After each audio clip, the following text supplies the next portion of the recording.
Aujourd'hui, je vais vous entretenir sur l'hypnose. L'hypnose, c'est vrai, c'est un thème qui est connu de beaucoup de personnes. Et il y a aussi encore un bon nombre de personnes qui ne connaissent pas d'abord ce que c'est que l'hypnose. Bon, voilà, aujourd'hui, donc, je vais vous parler de ce que c'est que l'hypnose. Et l'hypnose est ce qu'on appelle l'hypnose, c'est la modification de l'état de conscience. Qu'est-ce que ça veut dire? Et la modification de la conscience, ça veut dire que pendant que vous me voyez là, ou bien pendant que vous voyez tout ce qui existe là, vous le voyez avec vos cinq sens, vos vues, vos touchés, vos oreilles, votre ouïe, les cinq sens, c'est avec les cinq sens que vous appréciez tout ce qui vous entoure. Et là, c'est votre conscience là. Est-ce que vous voyez? Maintenant, pour modifier cet état de conscience, quand on dit modifier l'état de conscience, ça, tout le monde le fait pratiquement tous les jours de façon plusieurs fois. Qu'est-ce que je veux dire par là? Je veux dire simplement que vous êtes en train de faire une activité, vous êtes bien conscient de ce que vous êtes en train de faire, mais vous avez votre idée ailleurs. Vous vous voyez en train de faire quelque chose, un travail bien précis, mais vous n'êtes pas présent, vous avez votre idée ailleurs. Vous êtes dans une voiture pour vous rendre dans un endroit bien précis, mais votre idée est encore au travail ou bien peut-être dans la maison. Donc, quand on dit modification de conscience, il n'y a rien de mystérieux, rien de mystère dedans, rien de magie, rien de compliqué, c'est juste le fonctionnement de notre système, de notre mental seulement. Est-ce que vous voyez? Donc, c'est ce qu'on appelle l'hypnose, c'est-à-dire modification de l'état de conscience. Autrement dit, la dissociation de la conscience du corps. Maintenant, en quoi est-ce que l'hypnose est importante d'abord pour l'humain? En quoi est-ce que, à quoi sert l'hypnose? Voilà, à quoi sert l'hypnose et pourquoi est-ce que c'est important pour l'humain? D'abord, pour dire à quoi l'hypnose sert, c'est que l'hypnose sert à guérir. Ce que je dis là, ça n'engage que moi, parce que ça part de mes expériences que j'ai eues. L'hypnose sert à guérir ce qui est appelé l'enfance intérieure. C'est comme ça. D'après les expériences que j'ai eues, vous me connaissez que je suis un guérisseur en énergie et que tout le monde me connaît déjà dans ça. Maintenant, avec l'hypnose, j'ai compris qu'en réalité, l'hypnose, son efficacité est dans la guérison de l'enfant intérieur. Quand quelqu'un comprend bien ce qu'on appelle l'enfant intérieur, il sait que en guérissant l'enfant intérieur, on te guérit pratiquement à un pourcentage totalement plus élevé de toi, vu que ton enfant intérieur te gouverne jusqu'à au moins à 95%. Qu'est-ce que j'appelle l'enfant intérieur? L'enfant intérieur, c'est le résumé de ce que vous-même vous avez conclu comme conclusion.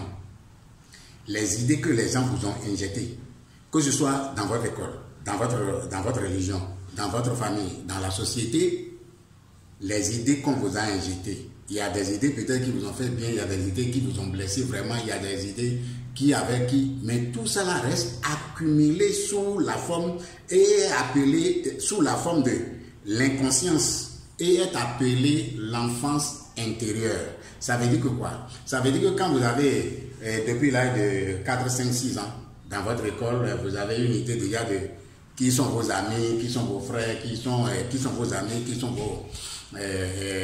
vos camarades de classe. Là, vous remarquez que bon, il y a d'autres qui ont leur niveau de vie qui est un peu plus élevé, il y a d'autres qui ont leur niveau de vie beaucoup moins que le vôtre et que vous-même vous sentez que bon voilà, il y a d'autres qui sont plus qu'on peut dire appelés riches, il y a d'autres qu'on peut appeler pauvres, il y a d'autres qu'on peut appeler les moyens. Donc à partir de cette distinction-là même déjà, vous-même déjà vous commencez déjà à construire l'image qui va véhiculer, conditionner et vous suivre toute votre vie.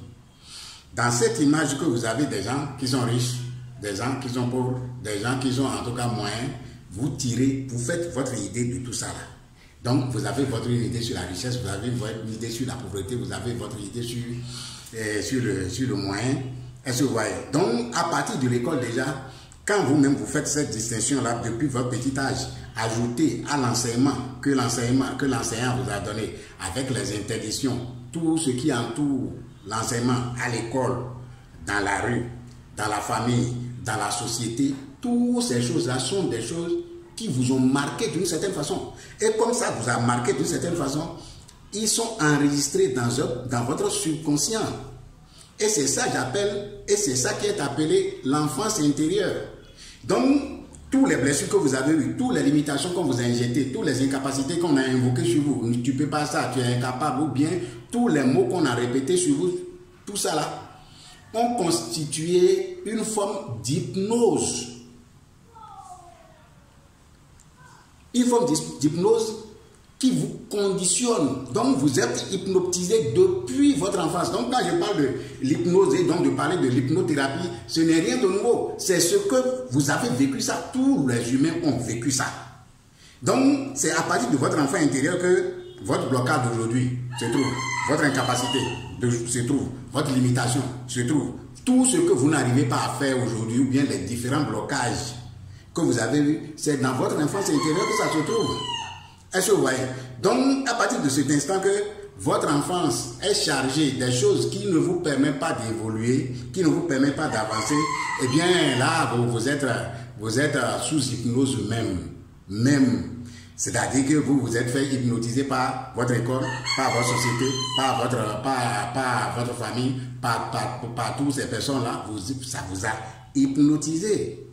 À force de vous hypnotiser, dans la mesure où toutes ces choses qui vous ont été répétées se sont enregistrées en vous et vous conditionnent maintenant. Et c'est ce qui est appelé karma d'après les orientaux. Est-ce que vous voyez? Donc, l'enfance intérieure a accumulé tellement de messages, tellement de dits, des non-dits qui ont conditionné votre existence. Est-ce que vous voyez? Donc, l'hypnose, lui, il vient agir sur ces choses-là. Il vient agir sur votre enfance, sur votre enfance intérieure. Quel est le rôle de l'hypnotiseur que je suis, en tout cas de l'hypnothérapeute que je suis? C'est de dissocier votre conscience de vous pour accéder à votre inconscience et apporter les ajustements pour vous revitaliser maintenant, pour vous donner les capacités qu'il vous faut. Est-ce que vous voyez? La différence entre l'hypnose et puis tous les autres cheminements qui existent, c'est que l'hypnose n'est pas seulement que pour guérison seulement. Non, l'hypnose est pratiquement dans tout. L'hypnose va vous guérir, l'hypnose va vous réveiller, va réveiller les qualités que vous avez, va activer beaucoup de choses pour vous. Donc, que ce soit sportif, que ce soit patient, que ce soit... Tout le monde a besoin d'être traité de façon thérapeutique par l'hypnose pour pouvoir corriger tous les traits là, tous les traits qui l'accompagnent depuis l'enfance. Donc, je vous disais tantôt que c'est dans mon expérience, à travers ce que j'exerce comme le guérisseur par énergie que vous connaissez, que j'ai compris que l'hypnose, lui, il est beaucoup plus efficace dans le traitement de l'enfance intérieure et qui comprend guérison. Traiter et guérir l'enfance intérieure, c'est qu'on vous a guéri en grande partie parce que votre enfance intérieure conditionne votre vie actuellement jusqu'à plus de 95%. Et quand on dit que votre vie est contrôlée hors vous, sans votre conscience, sans vous, jusqu'à 95%, vous-même vous savez que votre vous-même est dans votre inconscience. Est-ce que vous voyez? Donc c'est l'hypnose, c'est l'hypnose qui permet. Et dans cet aspect de l'hypnose, quand je viens un peu chez nous ici, comment les choses se passent ici, chez nous ici en Afrique, ici, il y a certains gris qui sont faits, et certains gris qui sont faits que je suis en train de parler de ça, du fait de mon propre expérience. Supposez que quelqu'un te prend ton nom, il s'en va mettre dans un fétiche, ou bien il fait piquer, il te fait des piquets pour t'empêcher de faire quoi que ce soit. Tout ce qui a été fait en ton nom là, ils viennent bloquer tes réflexes, viennent bloquer ta situation, viennent t'empêcher de faire quelque chose, quand même que c'est fait à l'extérieur, hein, mais du fait que ton nom a été mis dedans, crée un lien. Donc, avec les travaux que j'ai eu à faire, j'ai vu qu'avec l'hypnose, on efface tous ces liens-là, on coupe facilement tous ces liens-là, puis on libère l'humain de tous ces attachements-là. Donc, c'est l'aspect principal de ce que je vais dire d'abord en ce qui concerne l'hypnose. et le reste, ça sera